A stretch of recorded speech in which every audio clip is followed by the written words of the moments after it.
To be honest, is the pod going up? To be honest, sit down, we need to have a talk. Cornelius gon' make a point that the others don't. Them other shows sound the same, come escape the box. Expand your mind, dig into no controversial topics. He ain't scared to keep it real. Tune into this podcast, but don't be in your feelings. We gon' have a laugh, we gon' talk about some pain. Let's talk about the present situation of today. To be honest, is this the podcast? I need to tune it right now. Yo, what up, y'all? This is your boy Cornelius Lindsay. Yo, we back with another episode of To Be Honest. And today, I want to talk about rest. So, I don't know if many of y'all know. Some of y'all probably know, some of y'all don't. I pastored for over 10 years. And in Atlanta, Georgia, my wife and I, we started a church there. And in my opinion, we did extremely well. Even before I pastored, I had always been about ambition, all about doing lots of, my wedding ring at. But that's the reason why you always wear a tattoo. You always that's why you put a tattoo on there. So just in case you forget your ring. I hate jewelry. I hate it. Except my necklace. I love my necklace. But nevertheless, focus. But nevertheless, before we even started the church, I was really big on having a very strong work ethic. And while I don't think anything is wrong with a strong work ethic, I think that having a strong work ethic that is not properly balanced is incredibly dangerous and also unhealthy. So from the time that I was 15 years old, I started working when I was 15 years old. I needed a work permit to work at where I was working. However, I didn't have one. I actually went to a small beauty supply store in Riverdale, Georgia. And in the back, they were making fake IDs. So I got a fake ID. I had these gray colored contacts in my eyes, and I had a fake ID where Leroy Brown was my name, and I was getting hired at places in downtown Atlanta. It's so bad. So bad. I can't believe I'm telling y'all this. But nevertheless, I started working because I wanted to work. I wanted to get my own money. And eventually I was able to earn enough money where I was able to buy my first car. I paid for it cash. And when I went to college, I didn't have to borrow any money. I was able just to pay for everything I needed, all of my dorm room equipment, towels and bunk beds and all that kind of stuff. I remember going to Target and just buying up a bunch of stuff, $600-700 worth of stuff, like buying all kind of calculators and pencils and pens. Like, it's like $700 in Target. And I remember my mom was like, this is a lot of stuff. I was like, don't worry about it. I'm paying for it. I swiped my card, and it was just all about, having a very strong work ethic. Well, that strong work ethic, was coupled in with a high ambition. And so even in high school, not so much my freshman year, but my sophomore, junior, and senior year of high school, my sophomore year of high school, I ran for class president. Ultimately, I won. And I consequently, I also won my junior year and my senior year. So sophomore, junior, and senior year of high school, I was class president. By the time that I had become a senior, I was class president. I was president of the FFA, the Future Farmers of America. I was president of the FBLA, the Future Business Leaders of America. I was president of the National Technical Honor Society. I was president of the National Honor Society. You name it, an extracurricular club at Riverdale High School, I was pretty much the president of it. And I was also competing in, national stages. I had ran for the state presidency of the Beta Club, which I didn't get because Becky Garrett, keep it simple, stupid, she won. Ugh. But anyway, I can tell I'm still pretty sad about it. But nevertheless, I've always been extremely ambitious. So when ambition meets strong work ethic, which is both are incredibly important. I'm not saying either one of these two things are bad. But when they don't have a proper balance to them, then they can be extremely unhealthy. And when I'm talking about the proper balance, I believe that what I missed the most was rest. And in our society, I believe that as technology became more prominent and more prevalent in our society, then we were able to then have a bird's eye view into other people's lives to see what they're doing and contrast and compare them to our own lives. And then when that begins to happen, it can breed seeds of discontentment within you to make you believe that you are not moving further, you're not moving farther enough, and you're not moving fast enough. So ultimately, you need to do more to move ahead.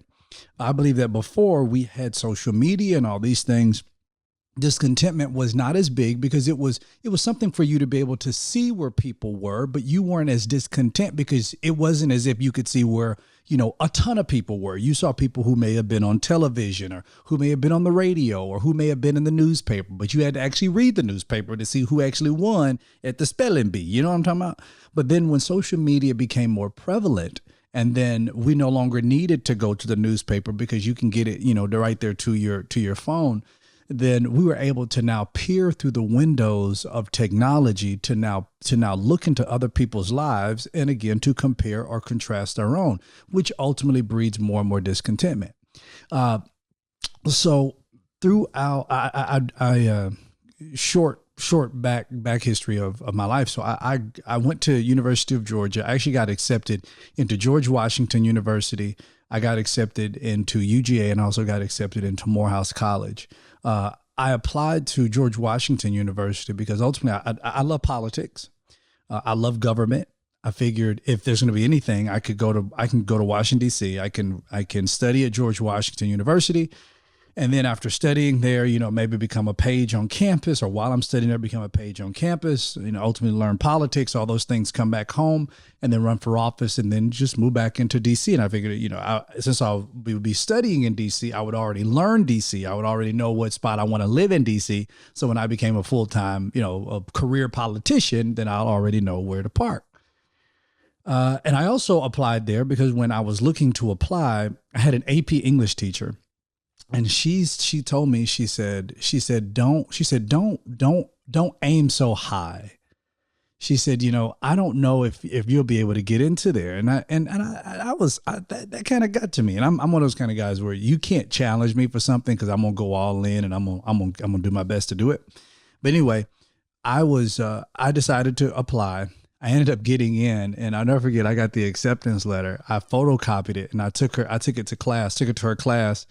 And I remember showing it to her, and she read it, and she was like, "Oh wow, you actually got in." And I took it, and I put glue on the back of the paper, and I slapped it up against her wall, and I walked out like, yeah.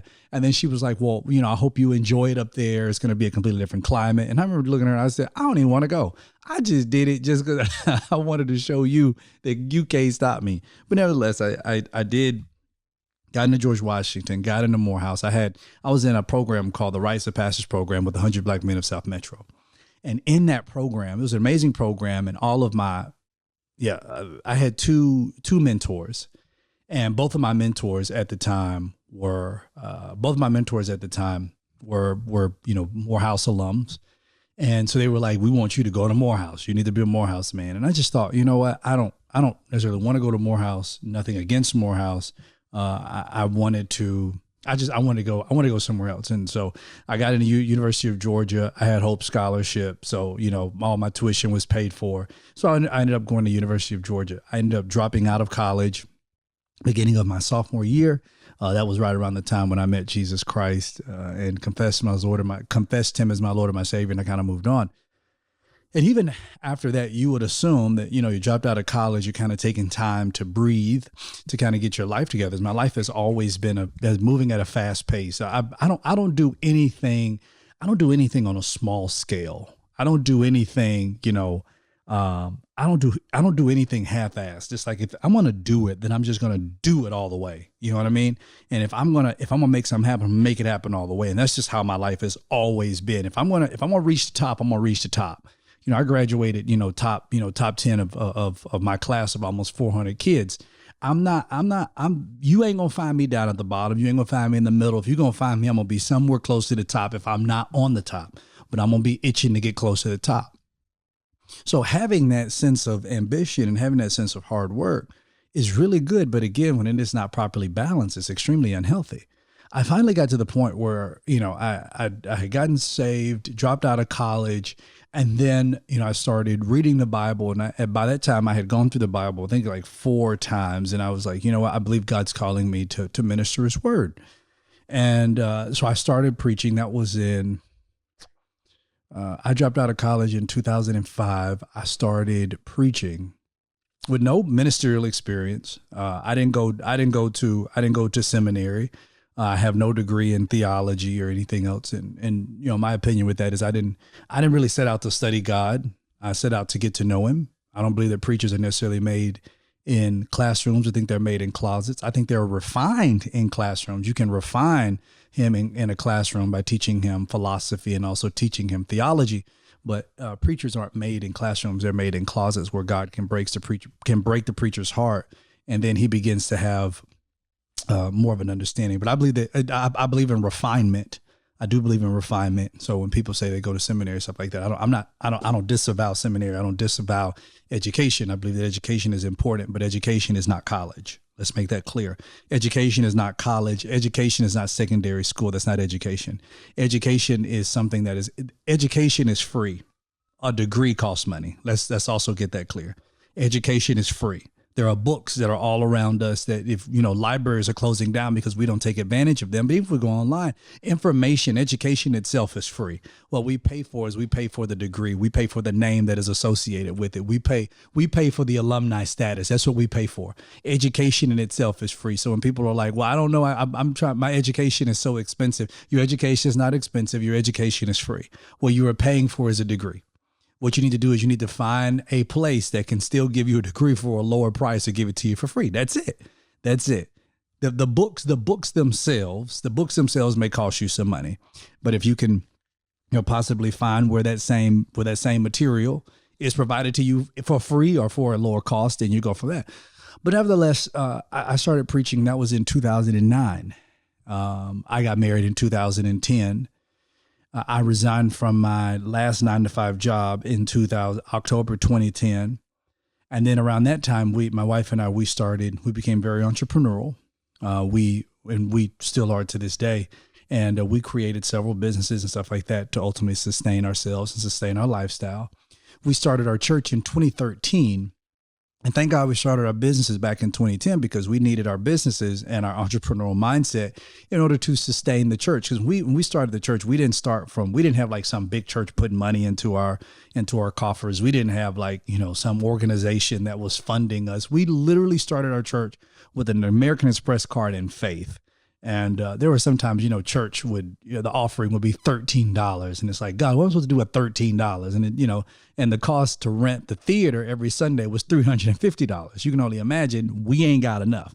So we use our businesses and the profits from our business to ultimately take care of the church. We would go on to do that for almost 5.5 years for the culmination of our church. We didn't take a penny from the church because they didn't have anything. I forget, I was like the second or third year of us being pastors, my wife and I, we went on a vacation. And so I was like, that's what happens. They're on a vacation because they're stealing from the church. I remember looking at my wife and then talking to our accounting firm. And I thought, stealing from the church, the church ain't got nothing to steal, baby.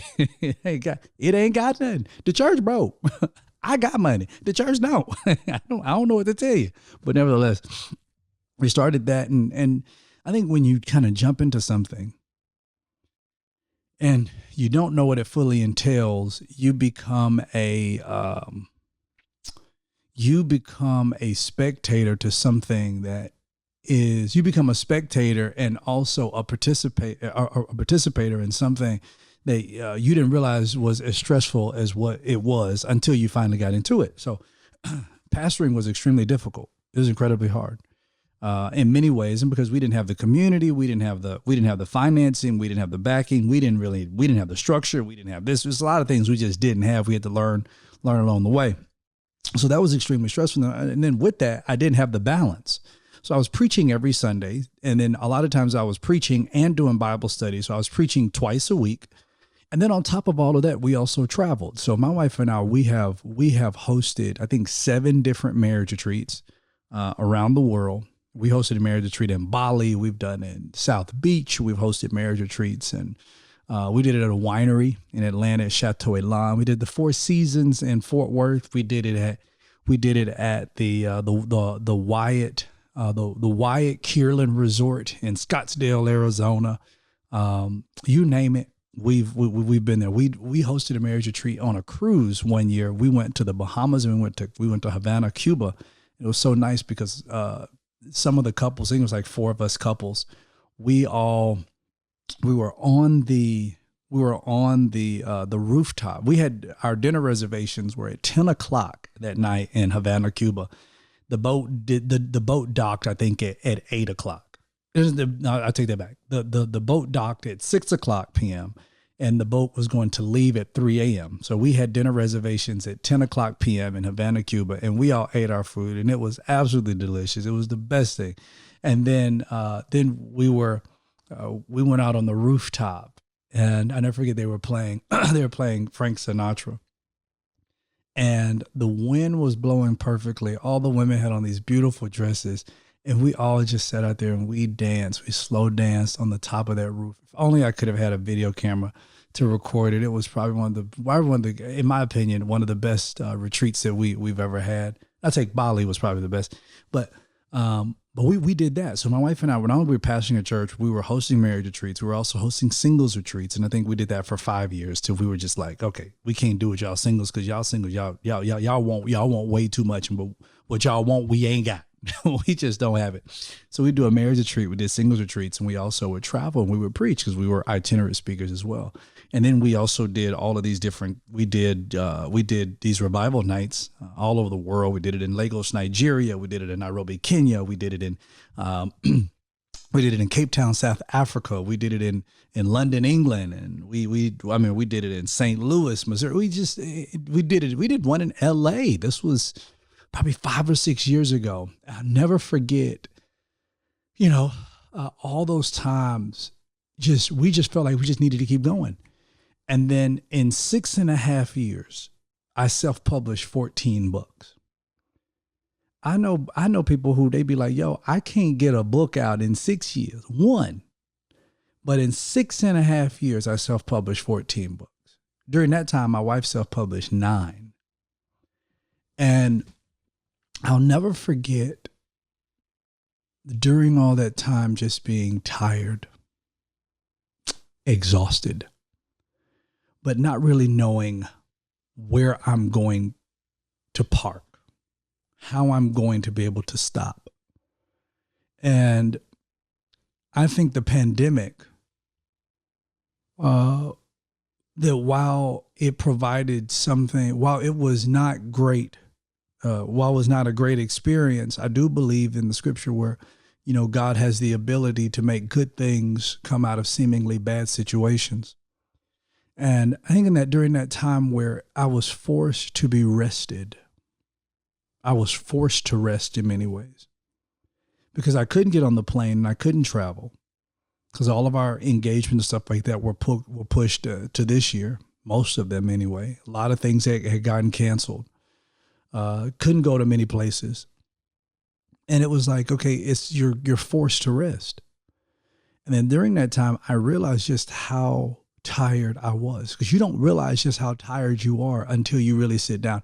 In my head, and this is how bad it was. I'll go on a vacation for a week, and after 2 days, I'm ready to go back because now I feel lazy. And it never failed that on that 4th day, I couldn't even get out of the bed. Like, I'm just literally laying in the bed, and my wife is like, just come on, get out of the bed. I cannot get out of the bed. I didn't want to get out of the bed. And the reason why I didn't want to get out of the bed was because getting out of the bed was like, I was exhausted. But then it never failed because the fifth day, not only had to get out of the bed, but I had to keep moving, And so, and I didn't realize, but during that week's time, it wasn't enough. Because you feel like, you're doing all this running around and you're not resting, and you feel like, well, I can just keep going. I keep going. I keep going. I keep going. I keep going. And then my body it never failed, probably 2 or 3 times out of the year. It was at least once a quarter. I would be down in the bed for at least 24 hours where I wouldn't be able to move because I'd be sick as a dog. And it was that time. I never forget when every time it happened, I look at my wife and I would say, my body just needs a day. It just needs a day. It needs a day. But in actuality, my the Holy Spirit is like, no, your body don't just need a day, bro. You need to take some time. And it was very difficult for me to be able to pull back, because on one side, pulling back meant that I would not be moving further. Then on the other side, if I were to continue to pull back, then I'm lazy and I'm not doing enough, and I got a family and I got this and I got that. And I need to be hustling, need to be doing it, need to be grinding. And I'm like, to hell with all of that. I'm not doing that. And I was reminded of a couple years ago, my son had this, he got a slingshot, and he's outside, and he's put the rock in there, and he pulls it back. The rock just kind of falls right in front of him. Pulls the rock falls right in front of him. Pulls the rock and rock falls in front of him. And I was standing in the house, and I saw him, and I went outside. I said, "Hey, Logan, do you know what you're doing?" And he said, "Well, it's not going anywhere. It's not doing like it does on YouTube." And I said, "Okay." I said, "Well, just show me what you're doing." He took the rock inside. He pulled it back. Rock fell right in front of him. I said, "Logan, the problem is that you're not pulling back far enough." I said, "Let me show you." So I took the rock, put in a slingshot, and I pulled it back. And then I said, "Watch this." I let it go. It flung out. And he was like, "Wow." And I said, "See, son, the only difference between what I did and what you did is that I pulled it back further. I did have to add some pressure to the band. I'm pretty sure that if the rock had feelings, the rock was probably really uncomfortable. But once I let it go, it moved further faster." And this is something that I call the Slingshot Principle. I'm actually putting in my newest book that I'll release. I don't know when I'll release it, but it's called the Slingshot Principle. And the idea behind the Slingshot Principle is that you have to be okay with moving backwards, seemingly backwards, in order for you to move ahead. It is like, I'll meet people and I'll say, "Well, how are you doing in your life?" "Well, I got to go back to school." Because going back to school makes it seem like you're going backwards. I'm not talking about the people who are like, "Well, I'm going to get my doctorate." I'm talking about the people who are saying, "I got to go get my GED because I dropped out of high school and I need my GED." And they're just going back to get their GED. This may look like you're seemingly going backwards. It looks like you're going backwards when, you're trying to go back and fix a relationship that ultimately you broke. You seem like you're going backwards when you have to go and pay restitution for something that you may have caused. It seems like you're going backwards because of everything that is happening. Sometimes you're going backwards. It seems like you may be going backwards because maybe you relapsed. And you thought that you were done with alcohol. You thought you were done with drugs. You thought you were done with sex addiction. Whatever it is, you thought you were done with it, and you relapsed. And now you got to go back to therapy. Or in your marriage, you feel like, okay, now we need to go back to couples therapy because we found some other things we need to deal with. And it may seem like you're going backwards. And in our society today, the idea of going backwards is so difficult because in our minds, we think, well, if I'm going backwards, then it's not as good. It's not a good thing because from the highlight reels I see and through technology on social media, it seems like everybody else is moving ahead. This is why it's so important for you to take time and say, no. It's okay if I move back. Resting is so important. And that was the piece that I was missing. The idea was all about just moving ahead. But the importance in life is saying, I don't need to move as far or as fast as what everybody else thinks I do. It's okay if I take small steps. And it's also okay if I retreat for a season in order for me to go out and go further faster. I know so many pastor friends I have, they are exhausted. And I ask them, "Man, just take a break."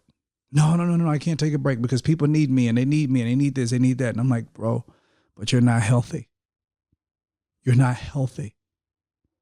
You're giving them life, but it's killing you. You're losing your family. You're losing your wife. You lost her 5 years ago. She's so checked out.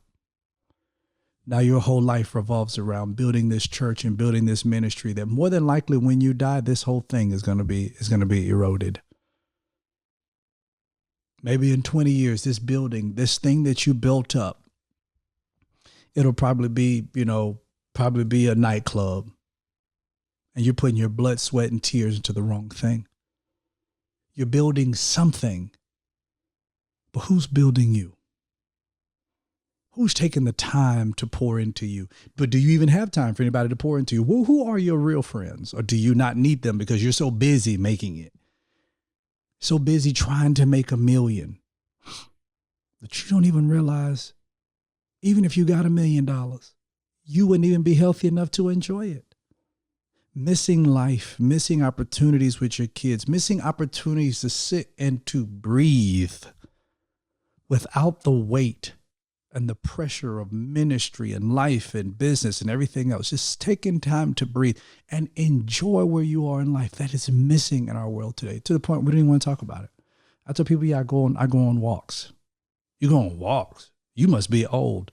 Why is it that, and I take it as a compliment, because what you're trying to say is that older people are wiser people, because once they get to a certain stage in life, they start realizing all that little stuff y'all doing, either y'all gonna just wear yourselves out. I'm going for a walk. I want to go for a walk. I want to feel the sun. I want to hear the birds. I want to smell the air. I want to walk around barefoot. I want to put my feet in the water. I want to touch the flowers. I want to feel the wind. I want to put my feet in the beach. I want to play in the sand. I want to build sand castles. I want to run around. I want to laugh. I want to jump. I want to do all those things. And when you get to that place of just saying, I need to pull back and really escape, that's when you're starting to find real balance. Honestly, to be honest, I believe you're listening to this right now because you need to take a step back. And don't be afraid to. Who cares what people will think? Take a break. Honor you as much as you're trying to honor them. Because at the end of the day with your job, if your job wanted to fire you tomorrow, they will. They'll let you go so quick and feel it just as quick. And you think, oh, I am irreplaceable. No. I'll never forget what a CEO told me many years ago. He's CEO of a Fortune 500 company. He looked at me and he said, Cornelius, he said, one of the misconceptions that all of my employees have is this. He said, they assume that they are irreplaceable. Some of them assume that they are irreplaceable because of the knowledge they have in their position. He said, but great business leaders, this is what he said.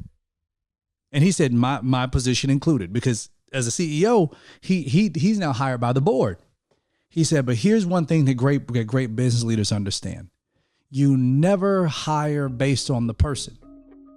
You hire based on the position. Because the person is replaceable. The position isn't. If you died tomorrow, they'll mourn you for a day and they'll replace you tomorrow. I pray that you get some good soul care techniques to help you to find some rest and to practice that Slingshot Principle. Don't mind going back so you can ultimately go forward. I love y'all. God bless.